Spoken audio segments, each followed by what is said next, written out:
إن الحمد لله نحمده ونستعينه ونستغفره ونعوذ بالله من شرور أنفسنا ومن سيئات أعمالنا من يهده الله فلا مضل له ومن يضلل فلا هادي له وأشهد أن لا إله إلا الله وحده لا شريك له وأشهد أن محمدا عبده ورسوله أما بعد فإن خير الحديث كتاب الله وخير الهدي هدي محمد صلى الله عليه وعلى آله وسلم وشر الأمور محدثاتها وكل محدثة بدعة وكل بدعة ضلالة وكل ضلالة في النار.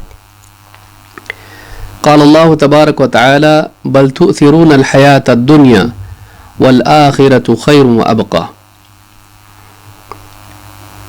قابل قدر فضيلة الشیخ مختار احمد مدنی حفظہ اللہ، دیگر اہل علم، میرے محترم دینی بھائیوں اور قابل احترام اور بہنوں،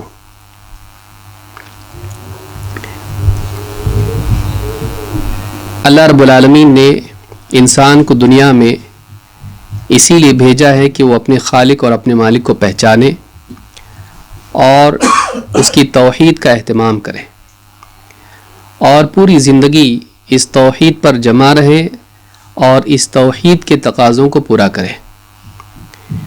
سارے علوم کا حاصل یہ ہے کہ ایک انسان اپنی زندگی کے تمام معاملات میں خالق کو مخلوق پر ترجیح دینے والا بنے اور آخرت کو دنیا پر ترجیح دینے والا بنے۔ اگر ایک انسان اللہ رب العالمین کی رضا کو مخلوق کی تعریف اور رضا پر ترجیح دیتا ہے، اللہ تعالیٰ کے تقرب کو مخلوق کے ہاں جگہ بنانے پر ترجیح دیتا ہے، اللہ تعالیٰ کی طرف سے ملنے والے اجر کو دنیا کی طرف سے ملنے والی چیزوں، نعمتوں اور یہاں کے بدلے کے بالعکس اللہ کی طرف سے ملنے والی چیزوں کو ترجیح دیتا ہے، تو انسان کامیاب ہے۔ یہ دنیا میں بھی کامیاب ہے اور آخرت میں بھی کامیاب ہے۔ اور سارے نبیوں نے ساری امتوں کو اسی بات کی تلقین اور اسی بات کی تعلیم کی ہے کہ وہ اللہ رب العالمین کو اپنا رب مانیں، اللہ رب العالمین کو اپنا معبود تسلیم کریں، اللہ ہی سے طلب کریں، اللہ ہی کی عبادت کریں، اسی کو راضی کرنے میں اپنی پوری زندگی صرف کریں۔ اسی طرح سے جو کچھ بھی کریں اس کے بدلے دنیا میں چاہنے کی بجائے آخرت میں طلب کرنے والے بنیں۔ دنیا کو آخرت پر ترجیح دے کر اپنی زندگی برباد کرنے کی بجائے آخرت کو دنیا پر ترجیح دے کر دنیا میں بھی کامیاب ہوں اور آخرت میں بھی۔ اور یہ بہت بڑی عقل مندی اور سارے علم کا خلاصہ یہ ہے کہ خالق کو مخلوق پر اور آخرت کو دنیا پر انسان ترجیح دینے والا بنے، اس لیے کہ مخلوقات اللہ سے پھیرتی ہیں۔ دنیا کی چیزیں، یہاں کی نعمتیں، یہاں کی راحتیں، یہاں کے مسائل بھی انسان کو اللہ سے اور آخرت سے غافل کرتے ہیں۔ انسان چھوٹی چیزوں کو بڑا سمجھ لیتا ہے، انہی میں کھو جاتا ہے، چھوٹوں کو بڑا سمجھ لیتا ہے اس لیے کہ وہ سامنے ہوتے ہیں۔ لیکن واقعی کامیاب وہ ہے جو بن دیکھے اللہ کی عظمت کا اعتراف کرے اور اس پر یقین کرے اور اس احساس کے تحت زندگی گزارنے والا بنے۔ وہ آخرت کے ہونے سے پہلے آخرت میں اللہ کے سامنے کھڑے ہونے کے لیے تیاری کرے، اسے آج ہی وہ احساس ہو جو کفار اور مشرکین کو قیامت کے دن حشر کے میدان میں ہوگا۔ انہیں اللہ کے سامنے کھڑا ہونا ہوگا، اللہ اپنی زندگی کا جواب دینا ہوگا، ان کے سامنے جنت جہنم کا معاملہ ہوگا اور جہنم ان کے لیے تیار ہوگی۔ وہ جو خوف ہے، وہ جو تکلیف ہے، وہ جو فکر اور اندیشہ اور پریشانی ہے، ایک مومن کو کافی حد تک دنیا ہی میں اس سے گزرنا پڑتا ہے۔ لہٰذا یہاں پر جو اس کی فکر کرتا ہے، آخرت میں اللہ رب العالمین اس کے بدلے میں وہاں کی زندگی میں اسے فکر سے آزاد کر کے امن دیتا ہے۔ لہٰذا ایک انسان کو چاہیے کہ وہ آخرت کے لیے جینے والا بنے اور اللہ رب العالمین کو راضی کرنے کے لیے جو اللہ چھوڑنے کو کہے وہ چھوڑنے کے لیے تیار ہو۔ روزے کا یہی سبق ہے کہ اللہ کی خاطر ہم حلال کھانے پینے کو بھی چھوڑ دیتے ہیں، اس لیے کہ اللہ کا حکم ہے۔ اللہ کو پانے کے لیے اللہ کے غیر کو کھونے کے لیے انسان کو تیار ہونا چاہیے۔ یہ سب سے بڑی عقل مندی ہے اور سب سے بڑی کامیابی ہے۔ پچھلے دروس میں کتاب الجامع سے 2 باب ہم نے مکمل کیے، اور اب تیسرا باب آج سے ہم شروع کریں گے، اور یہ بہت ہی اہم باب ہے، اور اس میں بہت ساری احادیث بہت تفصیل طلب ہیں، اس میں بہت زیادہ باتیں احادیث میں ہیں۔ ویسے تو اللہ کے نبی صلی اللہ علیہ وسلم کی ہر حدیث میں بہت ساری باتیں ہوتی ہیں، اور ان سے فائدہ اٹھانا یہ خود ہمارے لیے سعادت کی چیز ہے۔ یہ جو باب ہے یہ باب الزہد والورع ہے، لہٰذا اس سے پہلے کہ ہم پہلی حدیث کو دیکھیں، اختصار کے ساتھ میں اس کو سمجھنا ضروری کہ زہد کیا ہے اور ورع کیا ہے۔ آنے والی جو پہلی حدیث ہے وہ ورع سے متعلق ہے، لیکن اس کے بعد اسی باب میں ایک اور حدیث آئے گی جس میں زہد کی تفصیل ہوگی، لہٰذا یہاں پر ہم زہد سے متعلق زیادہ تفصیلات نہیں دیکھیں گے، لیکن پھر بھی چونکہ باب کی مناسبت ہے اس لیے اس کے معنی جاننا ضروری ہے۔ زہد کس کو کہتے ہیں؟ رازی کہتے ہیں مختار السیاح میں، الزہد ضد الرغبہ، زہد رغبت کی ضد ہے۔ انسان کو کسی چیز کی رغبت ہوتی ہے، کھانے پینے کی رغبت ہے، عزت شہرت دنیا کے اعتبار سے، لباس ہے، اچھا گھر، ان چیزوں کی رغبت انسان کو ہوتی ہے۔ جو بھی چیزیں انسان کے لیے فائدہ مند ہوتی ہیں اس کا دل چاہتا ہے کہ اسے ملے، تو انسان کے دل میں اس چیز کی چاہت اور طلب اور رغبت ہونا، یہ اس کے بالعکس، اس کے بالمقابل زہد ہے کہ انسان کے دل میں اعراض ہو، اس کے دل میں اس چیز کی حقارت ہو اور اس کی رغبت نہ ہو۔ تقول زہد فیہ و زہد عنہ من باب سلمہ، کہتے ہیں کہ سلمہ یسلم جس طرح سے ہے، زہد یزہد اس معنی میں یہ لفظ آتا ہے، یعنی اس وزن پر یہ لفظ آتا ہے، اور زہد فیہ اور زہد عنہ دونوں اعتبار سے اس کا استعمال ہوتا ہے۔ تو زہد جو ہے یہ رغبت کا اپوزٹ ہے، کسی چیز کی رغبت ہونا، اس کی طرف اٹریکشن انسان کو ہونا، اس کے دل میں طلب اور چاہت ہونا، اس کا اپوزٹ زہد ہے کہ اس کی چاہت نہیں ہونا، اس کی رغبت نہیں ہونا، حقارت ہونا اور اس کی طلب نہیں ہونا۔ ابن الجوزی رحمہ اللہ وَكَانُوا فِيهِ مِنَ الزَّاهِدِينَ سورہ یوسف کی آیت کے ضمن میں کہتے ہیں الزہد قلت الرغبت فی الشیء، زہد یہ ہے کہ انسان کو کسی چیز میں رغبت کی کمی ہو، یعنی سرے سے رغبت نہ ہونا نہیں۔ ابن الجوزی کہتے ہیں کہ آدمی کی رغبت کم ہو کسی چیز کی۔ آدمی کی زندگی میں بہت ساری چیزیں ہوتی ہیں، کوئی چیز بہت زیادہ اس کی چاہت ہوتی ہے، کسی چیز کی اتنی چاہت نہیں ہوتی ہے۔ جیسے بہت ساری چیزیں ہماری محض ضرورت ہوتی ہیں، اور اگر نہ بھی ملے تو کوئی مسئلہ نہیں، لیکن کچھ چیزیں ایسی ہوتی ہیں جو ہم کو چاہیے ہی۔ تو زہد کہتے ہیں کہ ایک انسان کو کسی چیز کی رغبت میں اس کی کمی ہو، زیادہ رغبت اس کی نہ ہو۔ زاد المسیر میں بات انہوں نے کہی ہے۔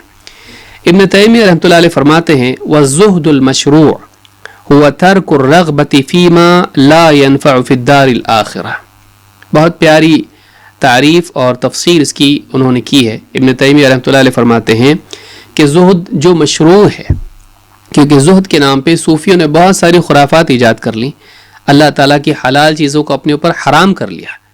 زہد یہ نہیں ہے کہ ایک انسان اللہ کی حلال کی ہوئی چیزوں کو حرام کر لے، اس کو زہد نہیں کہتے ہیں، بلکہ یہ بری بات ہے، یہ اللہ کی ناشکری ہے۔ زہد کیا ہے؟ کہتے ہیں الزہد المشروع، جس کو اللہ نے شریعت میں مقرر کیا ہے کہ اس زہد کا اہتمام کیا جائے، کہتے ہیں ہوا ترک الرغبۃ فیما لا ينفع فی الدار الآخرہ، کہتے ہیں کہ زہد جو مشروع ہے وہ یہ کہ جو چیز آخرت میں فائدہ نہیں دیتی، انسان کے دل میں اس کی رغبت نہ ہو، انسان اپنے ارادے سے اس کی رغبت چھوڑ دے۔ ظاہر بات ہے کہ انسان ایک مومن آخرت کے لیے جینے والا ہوتا ہے، اس کی ساری کوششیں آخرت کی کامیابی اور نجات کے لیے ہوتی ہیں۔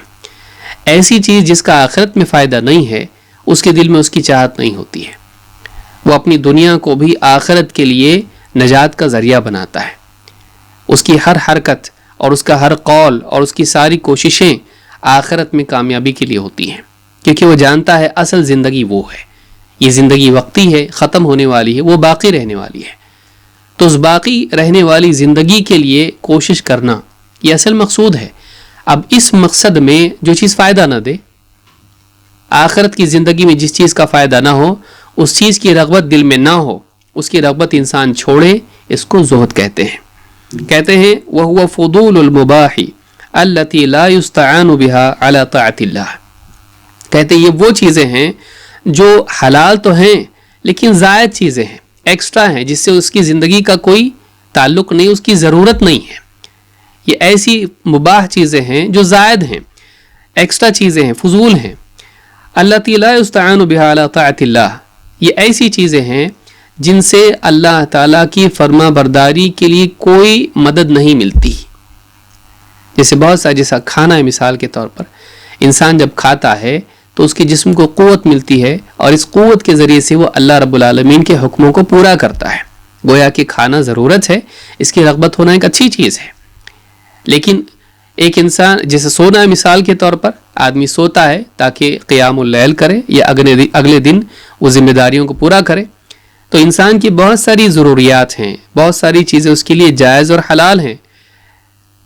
ایسی چیزیں جو اللہ تعالیٰ کی طاعت میں مددگار نہ ہوں، ایسی چیزوں کی رغبت کو کم کرنا، یہ زہد ہے. تو زہد سرے سے دنیا کو چھوڑنے کا نام نہیں ہے. زہد ان چیزوں کو چھوڑنے کا نام ہے، بلکہ دل سے ان کی رغبت نکالنے کا نام ہے. یہ نہیں کہ آدمی چیزوں کو چھوڑ دے لیکن دل اس میں اٹکا رہے. اصل معاملہ دل کا ہے کہ انسان اپنے دل کو ان حلال چیزوں سے منقطع کر لے جن کا آخرت میں کوئی فائدہ نہیں. ان کی رغبت اس کے دل میں نہ ہو، کیونکہ آخرت میں کوئی فائدہ نہیں تو اس کی رغبت کر کے کروں کیا؟ یہ مل جائے مجھ کو، اس کی چاہت کر کے میں کروں کیا؟ کیونکہ اس کا آخرت میں کوئی فائدہ نہیں ہے. تو اس سے بات معلوم ہوتی ہے کہ واقعی مومن وہ ہے، کامل درجے میں مومن وہ ہے جو حلال چیزوں کے ذریعے سے بھی اللہ کے تقرب کے اسباب اختیار کرنے کی کوشش کرتا ہے. جو ضرورتیں بھی اس کی ایسی بن جاتی ہیں کہ ان ضرورتوں کے اختیار کرنے سے، پورا کرنے سے وہ اپنے مقصد کو طاقت پہنچاتا ہے. اور وہ مقصد کیا ہے؟ اللہ کی طاعت، اللہ کی عبادت اور آخرت کی نجات. جو چیز اس کے لیے فائدہ مند نہیں ہے اس سے دور رہنا ہی بہتر ہے. اس کو زہد کہتے ہیں. مجموع الفتاوی میں جلد نمبر 10 صفحہ نمبر 21 پر یہ بات ابن تیمیہ رحمہ اللہ نے کہی ہے. آئیے دیکھتے ہیں ورع کے معنی کیا ہے. ورع اس کے بالعکس ہے، یعنی جو چیز آخرت میں فائدہ نہ دے اس کو چھوڑ دینا یہ زہد ہے. لیکن جو چیز آخرت میں نقصان پہنچائے اس کو چھوڑنے کا نام ورع ہے. ایک کا مطلب ہے زہد جو آخرت میں فائدہ نہ دے، جائز ہے لیکن کوئی کام کی نہیں ہے، کچھ فائدہ نہیں ہوگا آخرت میں، اس کا گناہ نہیں ہے، اس میں کوئی نقصان اس میں نہیں ہے، لیکن فائدہ نہیں ہے، تو یہ زہد ہے. ایسی چیزوں کو چھوڑنا زہد ہے. لیکن ورع یہ ہے کہ آدمی بہت ساری ایسی چیزیں ہیں کہ جن کی قلت یا کثرت انسان کی آخرت کو نقصان پہنچا سکتی ہے. اس میں کھو کے انسان آخرت میں نقصان میں پڑ سکتا ہے، اللہ کا گناہگار ہو سکتا ہے، آخرت میں سزا کا حقدار ہو سکتا ہے، اس کے اعمال برباد ہو سکتے ہیں، اس کی زندگی خراب ہو سکتی ہے. ایسا انسان جس کے قلب کو، اس کی زندگی کو، اس کے اعمال کو، اس کی آخرت کو نقصان کرنے والی چیزیں ایسی ہیں، ان کا چھوڑنا ورع ہے. اس کو ورع کہتے ہیں. ابن فارس کہتے ہیں الواو والراء والعین اصل صحیح یدل علی الکف والانقباض. کہتے ہیں کہ ورع کے 3 حرف ہیں، واو، را اور عین، انہی سے یہ بنا ہوا ہے. اصل صحیح، یہ اصل صحیح ہے، یعنی بس اتنا ہی لفظ، اس میں زائد کچھ نہیں ہے. یدل علی الکف والانقباض، یہ لفظ اس سے مراد یا اس چیز پر دلالت کرتا ہے کہ کسی چیز سے آدمی بچے، رکے اور اس سے دور ہو. منہ الورع، اسی پر سے لفظ ورع بنا ہے. العفہ وہی الکف عما لا ينبغی، کہتے ہیں کہ یہ عفت کے معنی میں آتا ہے اور ایسی چیزوں سے بچنا، رکنا جو مناسب نہیں ہے، جو مناسب نہیں ہے، جو اچھی چیزیں نہیں ہیں، جن سے بچنا ہی بہتر ہے، ان چیزوں کے بچنے کو، اس چھوڑنے کو ورع کہتے ہیں. مقایس اللغہ میں بات انہوں نے کہی ہے. مناوی کہتے ہیں الورع تجنب الشبہات خوف الوقوع فی محرم. علامہ مناوی کہتے ہیں التوقیف علی مہمات التعاریف میں، کہتے ہیں کہ ورع کیا ہے؟ ورع کیا ہے؟ تجنب الشبہات، مشکوک چیزیں، شبہ والی چیزیں، ان سے بچنا. خوف الوقوع فی محرم، حرام میں واقع ہونے کے خوف سے. یعنی ایک آدمی شک والی چیزوں سے بچے جن کا حلال حرام ہونا کلیئر نہیں ہے، ہو سکتا ہے حرام ہو، تو اس سے آدمی بچے اس ڈر سے کہ کہیں میں اس میں پڑنے کی وجہ سے حرام میں نہ چلا جاؤں. تو حرام سے بچنے کے لیے شک والی چیزوں سے بچنے کو ورع کہتے ہیں. وقیل ترک ما یریبک ونفی ما یعیبک، کہتے ہیں کہ یہ بھی کہا گیا ہے اس کی تعریف میں کہ ورع یہ ہے کہ انسان ایسی چیزوں کو چھوڑ دے جو تجھے شک میں ڈالیں، حلال حرام کے اعتبار سے تجھے شک میں کنفیوژن میں ڈال دیں. وَنَفْيُ مَا يَعِيبُكَ، اور ایسی چیزوں کو تو دور کر دے، انکار کر دے، اپنے سے ہٹا دے جو تیرے اندر عیب پیدا کر دیں، چاہے وہ تیری اپنی ذات کے اعتبار سے ہو یا دوسروں کے تیرے بارے میں رائے رکھنے کے اعتبار سے ہو کہ تو اس میں پڑے گا تو لوگوں کی رائے تیرے بارے میں خراب ہوگی اور وہ تجھ کو عیب لگائیں گے. وَالْأَخْذُ بِالْأَوْثَقِ، اور ورع یہ ہے کہ ایک انسان کنفیوژن کی حالت میں ایسی چیز کو اختیار کرے جو واقعی پختہ ہو، جس کے بارے میں ٹھوس فیصلہ ہو یہ حلال ہے. تو اوثق کو اختیار کرنا.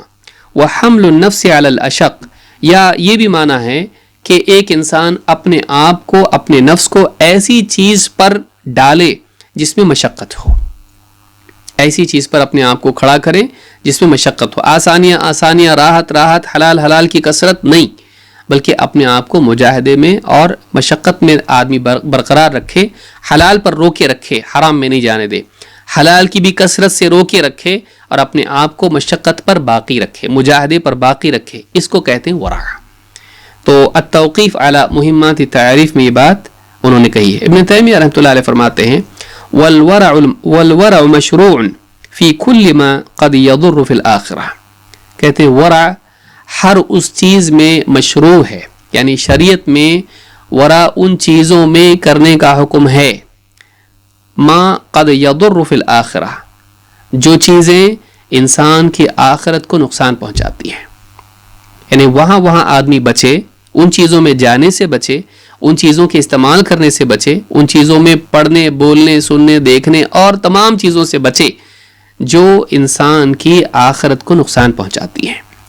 فالورع عن المحرمات واجب، حرام چیزوں سے بچنا، حرام چیزوں سے ورع اختیار کرنا یہ واجب ہے، لازم ہے. لأنها سبب الضرر، اس لیے کہ واقعی یقینی طور پر وہ ضرر کا، نقصان کا سبب ہیں. والورع عن الشبہات حسن، اور شک والی چیزوں سے ورع اختیار کرنا، بچنا یہ اچھی بات ہے، یہ اچھی بات ہے. لأنه قد يكون في ذلك محرم، اس لیے کہ جب شک والی چیزیں ہیں، ضروری نہیں کہ شک والی ہر چیز حرام ہو، اس میں سے کوئی چیز حرام ہو سکتی، کوئی حلال بھی ہو سکتی ہے. لہٰذا کبھی ایسا بھی ہو سکتا ہے کہ وہ حرام نکل آئے، حلال نہ ہو، تو ایک انسان اس سے بچتا رہے شک والی چیزوں سے، یہ بہت اچھی بات ہے، اس لیے کہ کبھی کبھار وہ حرام بھی نکل آتی ہیں.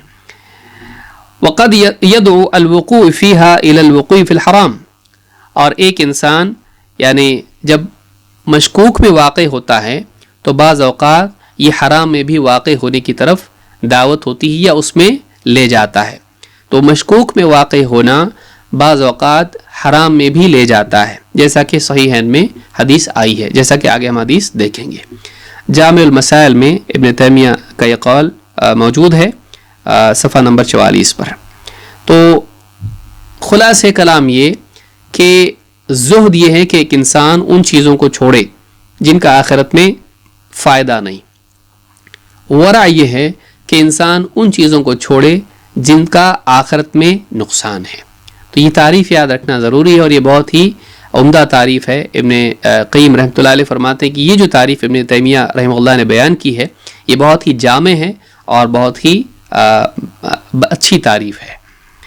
آئیے اب ہم پہلی حدیث سے آج کے درس کی شروعات کرتے ہیں. یہ حدیث بہت بڑی ہے اور اس میں بہت ساری باتیں ہیں اور یہ بہت ہی جامع حدیث ہے. اس کی اہمیت کے بارے میں علماء کے اقوال بھی بہت سارے ہیں، اس میں سے میں کچھ باتیں ذکر کروں گا انشاءاللہ. حدیث کے الفاظ کیا ہیں؟ باب الزہد والورع میں ابن حجر رحمہ اللہ نے 11 حدیثیں بیان کی ہیں اور ایک ایک حدیث اس میں سے بہت ہی قیمتی حدیث ہے جو زندگی کے اہم پہلوؤں کو چھوتی ہے اور انسان کے لیے بہت عظیم رہنمائی اس میں ہے. پہلی حدیث سے ہم کو اس کا اندازہ ہوگا اور اس میں مقصود یہ بھی ہے کہ واقعی اللہ کے رسول صلی اللہ علیہ وسلم کی احادیث میں کتنا علم چھپا ہوا ہے، ہمیں اس بات کا بھی احساس ہونا چاہیے تاکہ ایک ایک حدیث جو ہم تک پہنچی ہے اس کی ہم قدر کرنے والے بنیں۔ حدیث کے الفاظ کیا ہیں؟ عن النعمان بن بشیر رضی اللہ عنہما قال سمعت رسول اللہ صلی اللہ علیہ وسلم یقول وأهوى النعمان بإصبعيه إلى أذنيه إن الحلال بين وإن الحرام بين وبينهما مشتبهات لا يعلمهن كثير من الناس فمن اتقى الشبهات فقد استبرأ لدينه وعرضه ومن وقع في الشبهات وقع في الحرام كالراعي يرعى حول الحمى يوشك أن يقع فيه ألا وإن لكل ملك حمى ألا وإن حمى الله محارمه ألا وإن في الجسد مضغة إذا صلحت صلح الجسد كله وإذا فسدت فسد الجسد كله ألا وهي القلب متفق عليه۔ تھوڑی بڑی حدیث ہے لیکن اس میں بنیادی طور پر 3 باتیں ہیں، اس کو ہم سمجھیں گے۔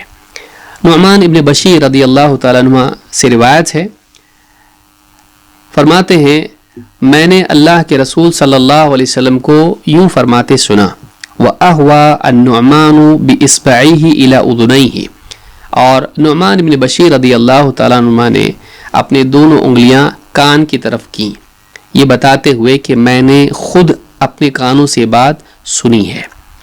اللہ کے نبی صلی اللہ علیہ وسلم کی جب وفات ہوئی اس وقت یہ 8 سال کے تھے۔ اس سے علماء نے یہ اصول بھی بیان کیا ہے کہ اگر کم سن بچہ ہے لیکن یاد رکھنے کی استعداد رکھتا ہے، سمجھ رکھتا ہے، تو اس کی حدیث بھی مقبول ہے۔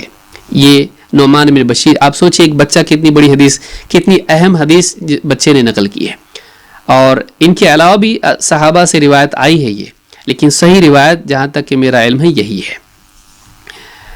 اور کتنی عظیم بات ہے کہ بخاری مسلم دونوں میں یہ حدیث موجود ہے، اور اتنا بڑا مسئلہ اس حدیث میں بیان کیا گیا ہے، ایک بچے نے حدیث بیان کی ہے۔ ان الحلال بین، کیا حدیث ہے؟ ان الحلال بین، حلال بالکل واضح ہے، بین ہے، وان الحرام بین، اور حرام بھی بالکل واضح ہے، وبینہما مشتبہات، اور ان دونوں کے درمیان کچھ مشتبہ چیزیں ہیں، کچھ ڈاؤٹ فل چیزیں ہیں جن میں شبہ ہوتا ہے۔ لا یعلمہن کثیر من الناس، جنہیں بہت سارے لوگ نہیں جانتے۔ فمن اتقى الشبہات فقد استبرأ لدینہ وعرضہ، لہذا جو شخص ان شبہ والی چیزوں سے اپنے آپ کو بچا لے تو اس نے اپنے دین اور اپنی عزت کو بچا لیا، اپنے دین اور اپنی عزت کو بری کر لیا۔ ومن وقع فی الشبہات وقع فی الحرام، لیکن اس کے برعکس جو شبہات میں چلا گیا، جا پڑا، واقع ہوا، وقع فی الحرام، وہ حرام میں واقع ہو گیا۔ کالراعی یرعی حول الحمى، اس کی مثال ایسی ہے جیسے ایک چرواہا جو اپنی بکریوں کو لے کر حما کے اطراف چرا رہا ہے۔ یوشک ان یقع فیہ، قریب ہے کہ اس میں واقع ہو جائے، یعنی اس کے جانور اس میں چرنے لگیں۔ الا وان لکل ملک حما، خبردار ہر بادشاہ کی ایک حما ہوتی ہے۔ حما بادشاہ کی اسپیشل جگہ جہاں دوسروں کا جانا الاؤڈ نہیں ہے، دوسروں کے لیے وہاں جانے کی اجازت نہیں ہے، اس کے خاص جانور وہاں چرتے ہیں۔ الا وان لکل ملک حما الا وان حما اللہ محارمہ، اور خبردار اس بات کو جان لو کہ اللہ تعالیٰ کی حما اس کی حرام کی بھی چیزیں ہیں۔ الا وان فی الجسد مضغہ، خبردار انسان کے بدن میں گوشت کا ایک ٹکڑا ہے۔ اذا صلحت صلح الجسد کلہ، جب اس کی اصلاح ہو جائے تو پورا جسم صحیح ہو جاتا ہے۔ وَإِذَا فَسَدَتْ فَسَدَ الْجَسَدُ كُلُّهُ، اور اگر دل ہی میں بگاڑ ہو جائے، یعنی اس ٹکڑے میں، گوشت کے ٹکڑے میں بگاڑ ہو جائے تو سارا بدن اس میں بگاڑ پیدا ہو جاتا ہے۔ الا وہی القلب، اور خبردار وہ گوشت کا ٹکڑا آدمی کا دل ہے۔ متفق علیہ، اسے بخاری اور مسلم دونوں نے روایت کیا ہے۔ اس حدیث میں بہت ساری باتیں ہیں جن کا جاننا، سیکھنا، سمجھنا ضروری ہے۔ اس حدیث کی اہمیت پر بھی علماء نے بہت ساری باتیں کی، سارے اقوال کا احاطہ کرنا مناسب نہیں لگتا ہے۔ آپ شرح کی کتابوں میں دیکھ سکتے ہیں۔ امام النووی رحمۃ اللہ علیہ کیا فرماتے ہیں، میں دو ہی قول نووی کا اور ابن حجر کا ذکر کرتا ہوں۔ امام النووی رحمۃ اللہ علیہ فرماتے ہیں اجمع العلماء على عظم وقع هذا الحدیث وکثرت فوائدہ، سارے علماء کا اجماع ہے کہ یہ حدیث بڑی ہی اپنی وقعت کے اعتبار سے، اپنے مقام کے اعتبار سے، قیمت کے اعتبار سے بہت عظیم ہے۔ یہ حدیث بہت قیمتی حدیث ہے، بہت اہم حدیث ہے۔ وکثرت فوائدہ، اور اس حدیث میں فوائد بہت زیادہ ہیں۔ وَأَنَّهُ أَحَدُ الْأَحَادِيثِ الَّتِي عَلَيْهَا مَدَارُ الْإِسْلَامِ، اور یہ حدیث ان احادیث میں سے ہے جن پر اسلام کا مدار ہے۔ بعض حدیثیں ایسی ہیں کہ پورے اسلام کا بیس اس کے اوپر ہے، تو یہ ان احادیث میں سے ہے جن پر اسلام کا مدار ہے۔ قال جماعت وهو ثلث الاسلام، اور علماء کی ایک جماعت نے بات کہی ہے کہ یہ حدیث 1/3 اسلام ہے، یعنی اس حدیث میں اسلام کے احکام 1/3 آ گئے ہیں، 1/3 جس کو ہم کہتے ہیں، 3 میں کا ایک حصہ۔ شرح مسلم میں المنہاج میں امام النووی نے بات کہی ہے، یعنی یہ ایسی حدیث ہے کہ اس کی اہمیت، اس کی قدر پر سارے علماء کا اجماع ہے، اور یہ علماء کی ایک بڑی جماعت نے بات کہی ہے کہ ایسی کچھ حدیثیں ہیں جن پر پورے اسلام کا مدار ہے، تو ان حدیثوں میں سے ایک حدیث یہ ہے۔ بلکہ ابن حجر رحمہ اللہ کہتے ہیں وقد عظم العلماء امر هذا الحدیث، علماء نے اس حدیث کے معاملے پر کی تعظیم کا اعتراف کیا ہے۔ فعدوه رابع اربعة تدور علیہ الاحکام، اور یہ ان 4 حدیثوں میں سے ایک حدیث ہے جن پر اسلام کا مدار ہے اور اسلام کے احکام کا مدار ہے۔ سارے جتنے دین کے احکام ہیں، اگر ان میں سے چن کے کچھ حدیثیں نکال دی جائیں کہ سارا دین ان میں سمٹ جائے گا، تو وہ 4 حدیثیں علماء نے ذکر کی، امام ابو داؤد نے جیسے ذکر کی ہیں، اس کا وقت نہیں تفصیل کا، ان 4 حدیثوں میں سے ایک یہ حدیث، ابن حجر نے وہ ذکر بھی کی حدیثیں، اور مختلف علماء نے مختلف حدیثیں اس میں بیان کی ہیں۔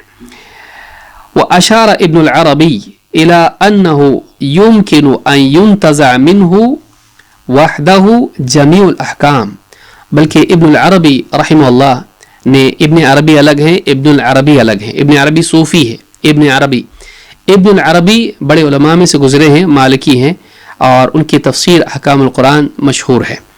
تو ابن العربی رحمہ اللہ کہتے ہیں کہ یہ بھی ممکن ہے کہ اس ایک حدیث میں سے سارے احکام اسلام کے نکالے جائیں، یعنی ان کی اصل نکالی جائے، تفاصیل تو نہیں ہوں گی لیکن ان کی بنیاد اس حدیث میں موجود ہے۔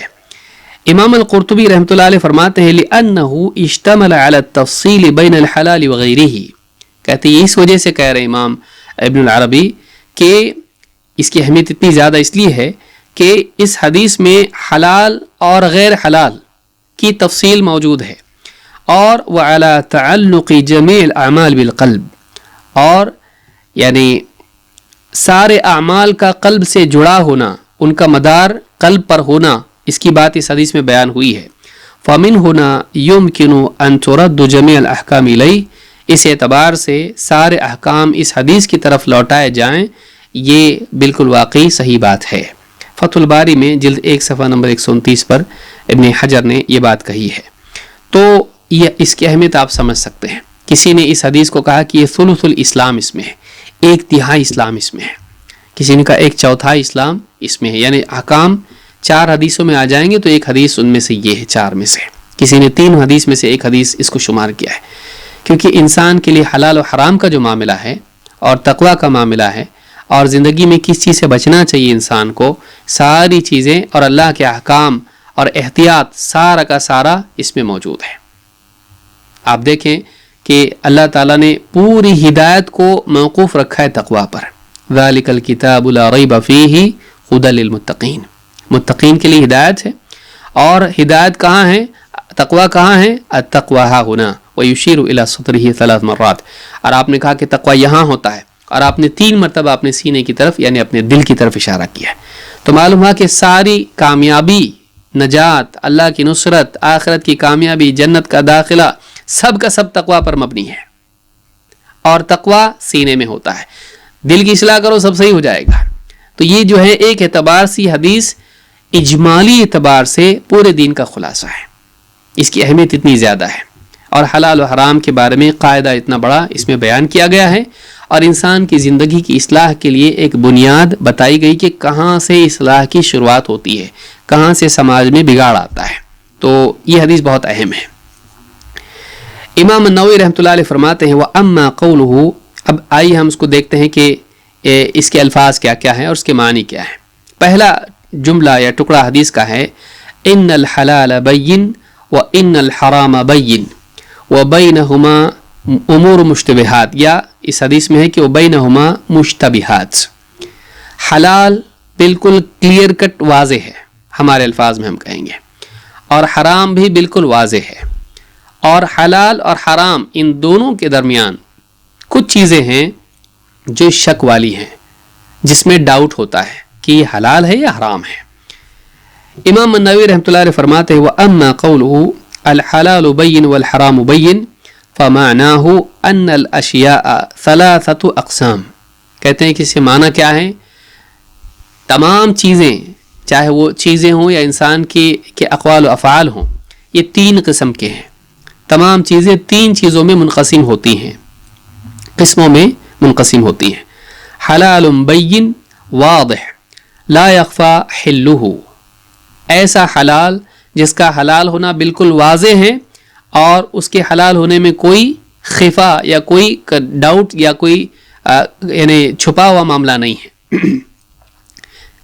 مثلا کالخبز والفواکہ والزیت والعسل والسمن. کہتے ہیں جیسے مثال کے طور پر روٹی ہے، روٹی کے حلال ہونے میں کوئی شک ہے؟ ساری انسانیت جانتی کہ روٹی میں کوئی نقصان اور کوئی مسئلہ نہیں ہے، روٹی حلال ہے. روٹی کے بارے میں کوئی ڈاؤٹ کسی کو ہوتا ہے کہ حلال ہے کہ حرام ہے؟ نہیں. اسی طرح سے پھل، یا اسی طرح سے تیل، یا اسی طرح سے شہد، یا اسی طرح سے گھی، ان چیزوں کے بارے میں کوئی شک نہیں ہے.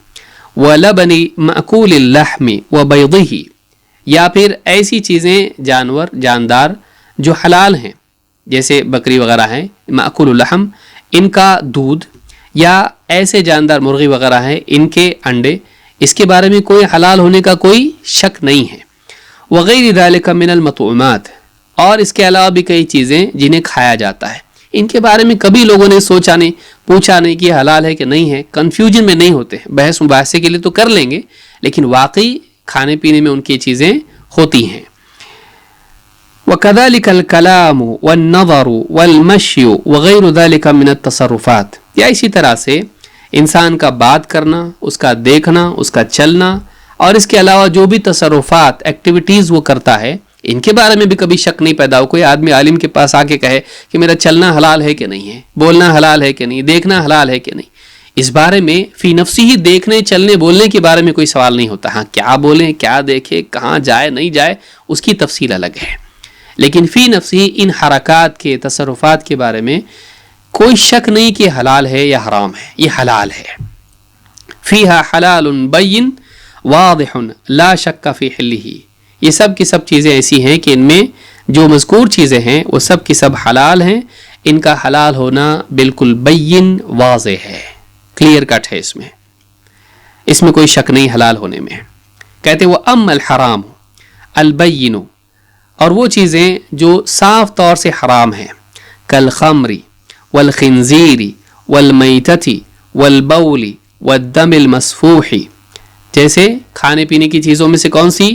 شراب، خمر، وائن، یا اسی طرح سے خنزیر، اس کا گوشت، والمیتہ، مردار، یا اسی طرح سے پیشاب یا پھر بہتا خون. یہ کیا ہے؟ یہ سب حرام ہے، ان کا کھانا پینا حرام ہے.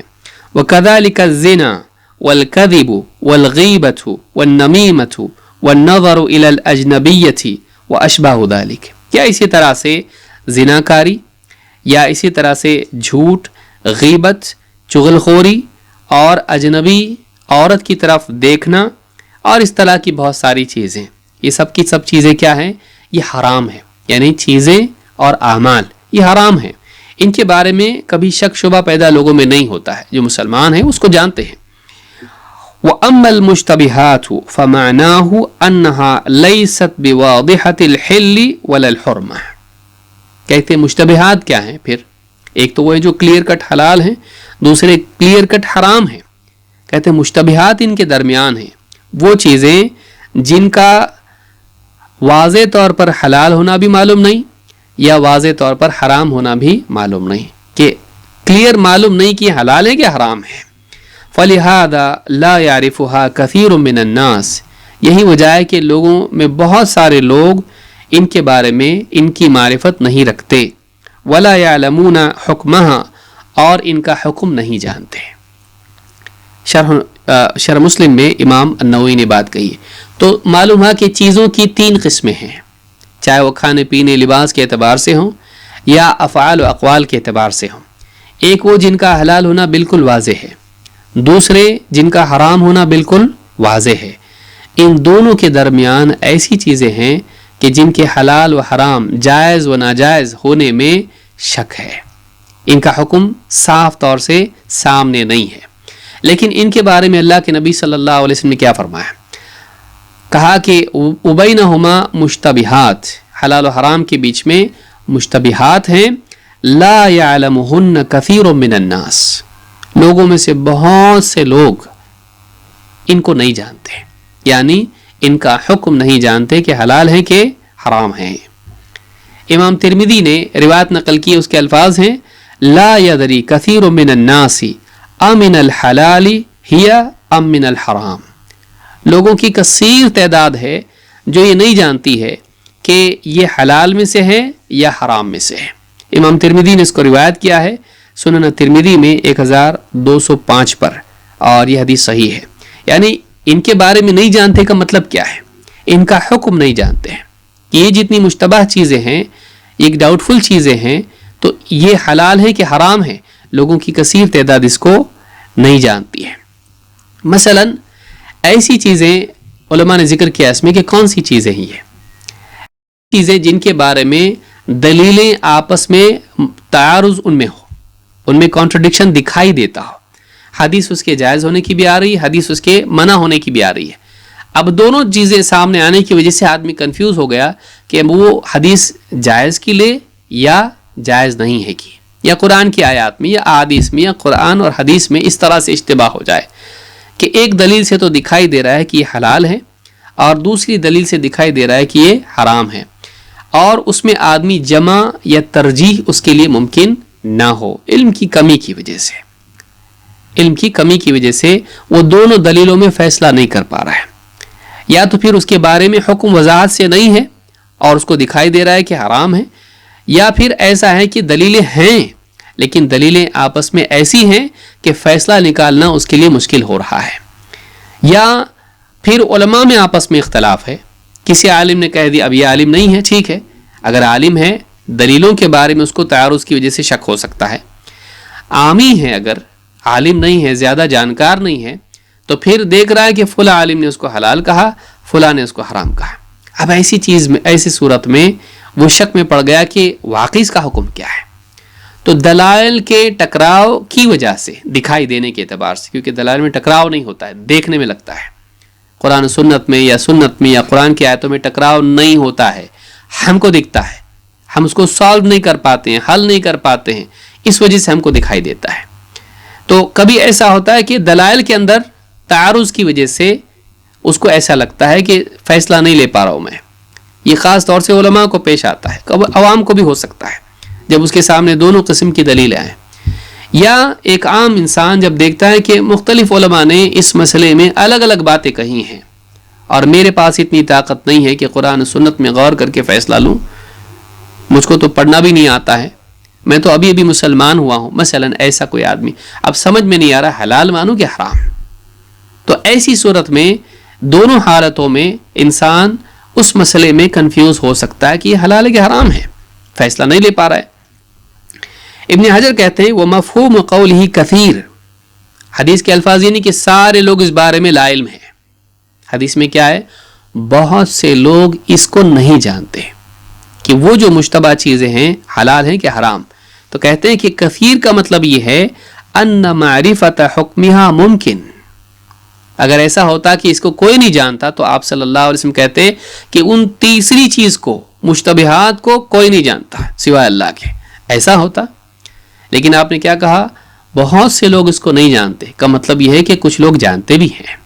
تو ایسا نہیں کہ وہ چیزیں بالکل سرے سے ان کا علم نہیں ہے، ان کا علم ہے. کہتے ان معرفت حکمها ممکن، ان کا حکم جاننا ممکن ہے. کچھ نہ کچھ لوگ ہیں جو جان رہے ہیں. لیکن للقلیل من الناس وهم المجتہدون، لیکن بہت کم لوگ ہیں جو ان کا حکم جانتے ہیں، اور وہ کون ہیں؟ مجتہد ہیں. یعنی قرآن و سنت میں غور کر کے اور ان حدیثوں کو، ان دلیلوں کو جمع کر کے ان میں سے ایک فیصلہ لینے کی صلاحیت رکھنے والے، اس کو مجتہد کہتے ہیں. تو یہ جو لوگ ہیں یہ جانتے ہیں.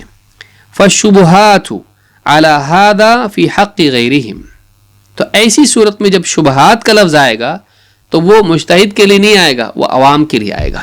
کہ مجتہد کے لیے شبہات نہیں، کیونکہ وہ جان رہا ہے. اس کا مطلب یہ دونوں حدیثوں میں جمع کیسی ہوتی ہے اور فیصلہ کیا ہے، مجتہد جان رہا ہے. لیکن باقی جو عوام ہیں، کم علم لوگ ہیں، ان کے لیے وہ ابھی بھی شبہات میں سے ہے، کیونکہ ان کے پاس فیصلہ موجود نہیں ہے اور وہ فیصلہ نہیں لے پا رہے ہیں.